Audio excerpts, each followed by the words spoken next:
हमारी आत्मा को 84 लाख योनियों से क्यों गुजरना पड़ता है। दोस्तों, कभी आपने सोचा है कि आत्मा को 84 लाख योनियों में क्यों ही भटकना पड़ता है?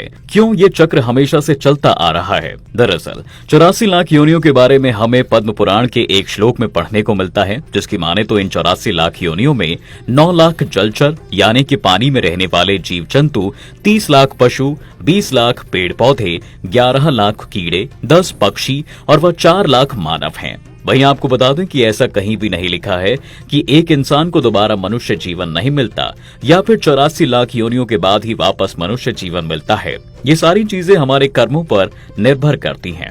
मित्रों, ऐसा माना जाता है कि अगर मनुष्य अच्छे कर्म करता है तो उसे स्वर्ग मिलता है और स्वर्ग का रास्ता मोक्ष की ओर जाता है। अगर मनुष्य बुरे कर्म करता है तो उसे नर्क मिलता है और उसके बाद कर्मानुसार अलग अलग योनियों में जन्म मिलता है। 84 लाख योनियों में भटकना तो एक कर्म है, जिसके बाद ही इंसान की योनि किसी को भी प्राप्त होती है। इसके साथ ही आपको बता दें कि ये 84 लाख योनियों में से केवल मनुष्य के पास ही सोचने और समझने की क्षमता होती है। केवल वही एक ऐसी योनि है जो पाप और पुण्य में अंतर कर पाती है। और तो और मानव ही है जिसे आत्म परमात्मा का बोध हो सकता है। वो मानव ही है जो संसार का ज्ञान हासिल कर सकता है। अब अगर आप अपने बुरे कर्मों को मनुष्य जीवन को खो देते हैं तो आपको अन्य योनि में जन्म लेना पड़ेगा, और ऐसी योनि जिसमें सोचने समझने की क्षमता नहीं होती है। और कई बार वो योनियां बहुत खतरनाक होती हैं, जिसके बाद आप योनियों के केवल काल चक्र में फंसते चले जाते हैं। दोस्तों, इसलिए कहा जाता है कि 84 लाख योनियों को पार करने के बाद ही आत्मा को मनुष्य योनि मिलती है, और यही है आत्मा के 84 लाख योनियों से गुजरने का राज। अब मन में सवाल जरूर आता है कि कौन कौन सी वो योनियां होती हैं जिनमें एक आत्मा को घूमना पड़ता है। दोस्तों, गरुड़ पुराण में भगवान विष्णु ने पक्षीराज गरुड़ को बताया है कि कैसे पापों के बाद व्यक्ति को किस योनि में जन्म लेना पड़ता है।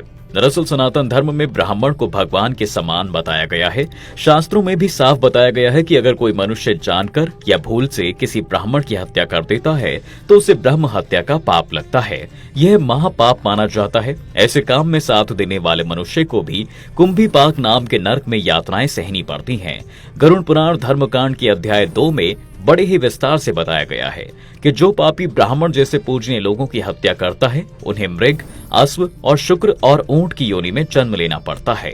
भूख लगने पर भोजन की चोरी करना साधारण पाप है। मन भटकने पर कोई वस्तु चोरी कर ली, वो चोरी तो पाप है, पर वो भी एक साधारण पाप है। लेकिन सोने की चोरी एक बहुत बड़ा पाप होता है। चोरी करने वाले मनुष्य या किसी ऐसे काम में साथ देने वालों को तामिस्र नामक नरक में दुख भोगना पड़ता है। वहीं उसे कीड़े मकोड़ों की योनि में जगह मिलती है।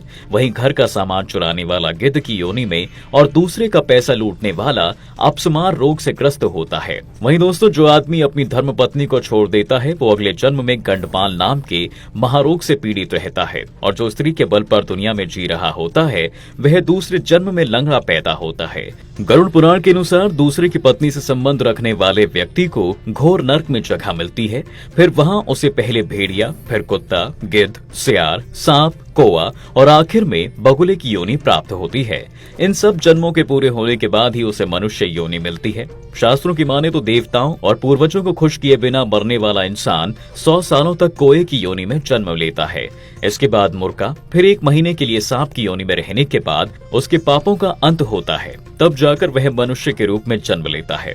दोस्तों, बता दें, अगर कोई व्यक्ति किसी का कत्ल कर देता है तो इस जघन्य अपराध करने वाले को अगले जन्म में गधे की योनि में जन्म मिलता है। लेकिन अगर वह जिस शस्त्र से हत्या करता है उसी से उसकी भी हत्या हो जाए तो उसे मृग की योनि मिलती है। इसके बाद वह मछली, कुत्ता और बाघ बनता है।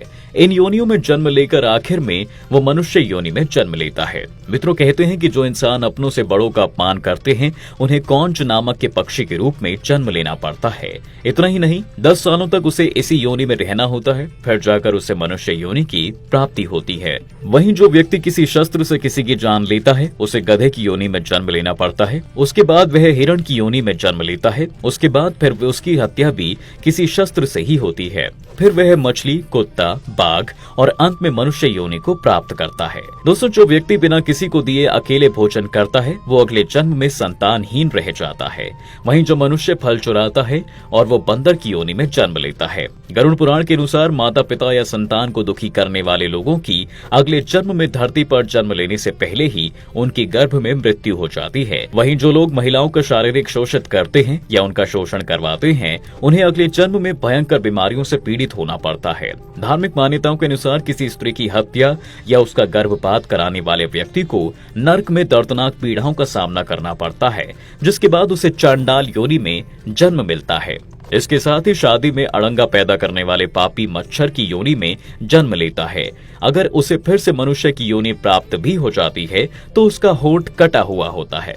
बता दें कि वेद व्यास जी ने भी ये बताया है कि जो व्यक्ति हमेशा दूसरों की मदद करता है, पशु पक्षी और दूसरे जीवों पर दया करता है, जरूरतमंदों की मदद करता है और बिना किसी स्वार्थ के अपनी मेहनत से कमाए पैसों का उपयोग धार्मिक कार्यों में करता है, तो ऐसे व्यक्ति अगले जन्म में मनुष्य योनि में ही जन्म लेते हैं। साथ ही समाज में अच्छे कार्य करके दूसरों को हमेशा खुश रखते हैं और ऐसे लोगों से भगवान भी खुश रहते हैं। तो दोस्तों, आज की वीडियो में फिलहाल बस इतना ही। अगर आपको हमारी ये वीडियो पसंद आई हो तो कमेंट करके हमें जरूर बताएं।